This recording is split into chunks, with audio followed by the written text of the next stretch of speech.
What comes in a nice box like this? Well, inside that box is another box, and inside the rather nice box with a stand is one of these, which is a Casio CQ-1. It tells the time, so that's the date and the time. It's got a stopwatch, it's got a calculator, so you can do basic four function calculations. It's also capable of doing time calculations. So if you put some hours, minutes and seconds in, and then let's do it again, hours, minutes, seconds, you can then add some more hours, minutes and seconds to those and get the answer, which is quite nice. It does date calculations as well. There's another setting on the switch here for setting the time, and there's another one for off. Now, I had one of these decades ago, and unfortunately the battery's leaked. It runs off an AA battery and 2 silver oxide for the clock functions, and it got thrown away, which is a shame. So I bought some more on eBay recently, last couple of years, and unfortunately hardly any of them worked. So this is the best of the bunch. There was one that I could only get working by fiddling with the clock circuit, and I could never get it working with anything other than my finger.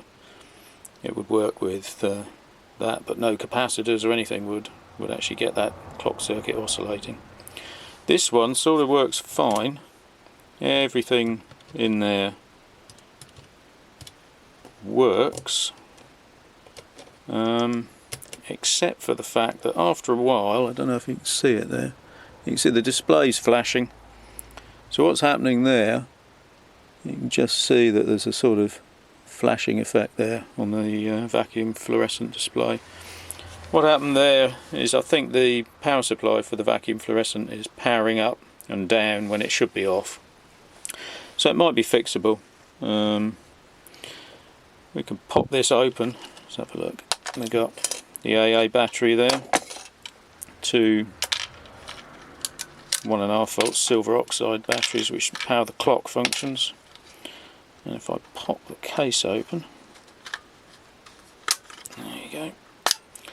Inside you've got 2 PCBs. So there's one here held by a little plastic clip, and you've got the main control PCB here, which has got a clock chip up there, vacuum fluorescent display, a little crystal for the clock. This is the main controller. I don't think it's a microcontroller, it might be, but if it is, it's a very basic one. And here you've got the power supply generation, so the vacuum fluorescent needs about 26 volts to run. And over here you've got a keyboard PCB, which all the buttons contact from the other side. And over there's a beeper. The thing does have an alarm in it, so it'll wake you up in the morning. So I think I've got 3 or 4 of these and none of them work. So here's the control PCB. Let's take that out of the way. There's a couple of them. So this one's had the power supply removed, and it's a pretty basic single-sided board. So I thought, well, I mean, there's no way you're going to be able to repair this chip or this chip if the clock circuit's not working, if it's broken inside. I don't think getting spare parts is really practical. I think the power supply fails on these quite a lot. So I thought, well, it would be quite interesting putting together a circuit that does the same things. This is the prototype. It runs off a single AA battery, or if you want to get rid of batteries, runs off 5 volts with a USB connector here. It's got a couple of DC-DC converters. There's one here that converts from the 1.5 volts of the battery to 3.3 volts. There's another one here which converts the 3.3 to 26-ish volts. And the supply for the VFD filament, that comes from 2 GPIO lines. I found it was about 3 volts, so it's AC.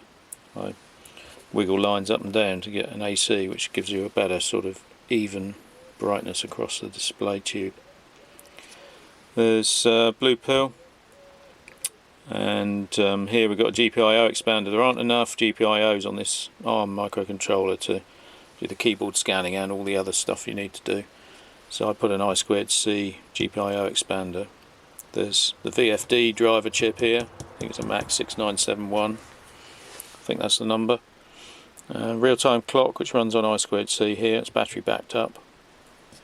And that's about it. It uses the CQ-1 keyboard PCB. That's unchanged. So it's got the strange behaviour of the equals and the lap key being the same key, but I thought I'd just use the original.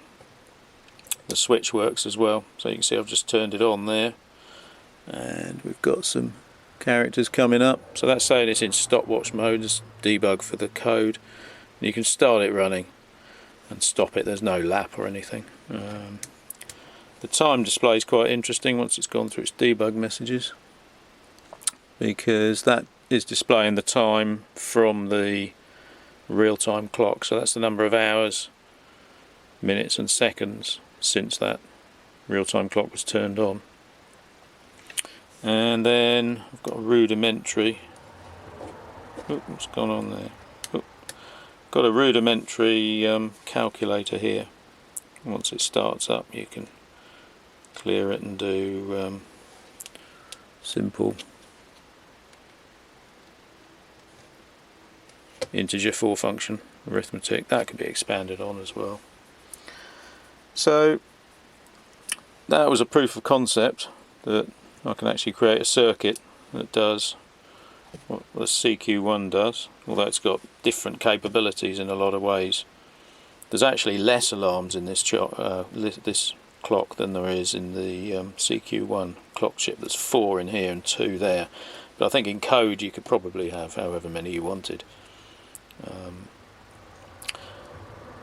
So obviously it doesn't fit in the case, so I decided to make a PCB, and that's the PCB I came up with, and that is most of the circuit on the prototype. There's a few changes. There's no GPIO expander. I've used a larger ARM chip with more GPIOs, which means you can do away with that chip altogether. You've still got the VFD driver. The DC-DC converters are in component form here rather than being on separate PCBs. Clock chip's the same. And there's some circuitry here for doing the power control and button switching stuff, because some of the buttons, the time button actually turns on the processor and actually turns the power supply on, so that you can switch the thing on pressing the time button. Other than that, the circuitry is powered down. So obviously, does it fit? Well, yes it does. And this CQ-1 has actually got that board in it. So there's a USB connector here which just fits. It's a bit tight, just fits. I've filed out the battery clip hole. It's a sort of perfect size but slightly too high for the USB connector. There's a RS-232 serial to USB converter for debug messages, and I programmed the ARM chip with one of these, which is it's a knockoff ST-Link. It's much faster than using the normal Arduino programming method. So I'm using the Arduino programming scheme, I suppose. I could do it in bare metal using the ARM toolchain, but unfortunately Eclipse isn't running on my laptop at the moment, and also it's easy to throw the libraries in for various things like I2C rather than going back to bare metal. Disadvantage is you don't have very good debugging, so you've got source level debugging with the Eclipse toolchain. But anyway, if I just pop that open, like so. And we can have a look inside. So it really does fit in there quite nicely, the circuit board. There we go. Stuff will probably fall off, but this is a sort of second prototype. So the board fits there, just like the original did. It's actually connected using, let's pull the thing out. The original CQ-1's got some sort of copper ribbon cables that they made up, whereas this one uses pin headers and sockets, and the spacing is exactly right. Although I've made a mistake on the board here, this one's shifted by about 0.1 of an inch, which means I have to make a special bent pin sort of connector. But you've got the, let's turn it around, got the VFD soldered on the board. That came out of a donor CQ-1, as did the beeper, and the bigger processor and the VFD chip, and down here the little real-time clock, and that's it, those three chips. Well, I had some DC-DC converter stuff across here and some keyboard stuff down there. And let's put that back in the case. I'll power it up.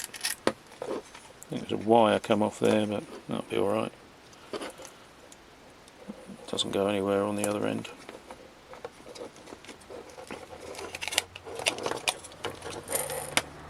It really fits nicely in there.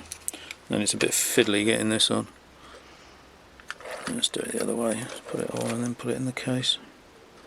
I just have to make sure they're connected, make sure the display fits in its little hole, and that little plastic,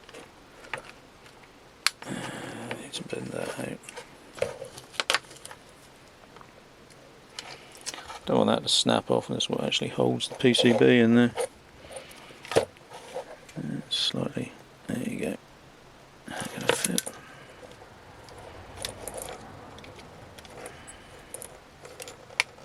There you go. It snaps in like that. Obviously, once you've programmed it, you don't need these cables. The only thing you'd have would be the battery in there.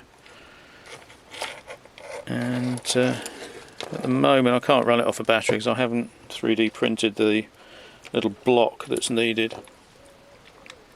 to contact with the positive terminal of the battery. Let's get the USB back in there because that's how I'm going to power it up. So we power that up. That's now running. So we can, there you go, stopwatch, so a few debug messages, and then it does what the other one did. It's the same code running. Oh, stop. I think the keyboard scanning's not very good at the moment because I've just changed the code over from the GPIO expander to the GPIOs on the ARM chip. Yeah, this one's only been up 18 seconds. So the RTC will go off when I unplug the USB, but I don't really care about that. And you've got the same very basic 4-function calculator. I haven't done the setting part to set the clock in the code yet or anything really. This is just still proof of concept. I'm going to work on that code and get it usable basically as an alarm and calculator. So there we go, it fits really nicely in there. Should run off an AA battery, but I think I need to look at the power management of that. That's a whole different story, and I'm quite pleased with that.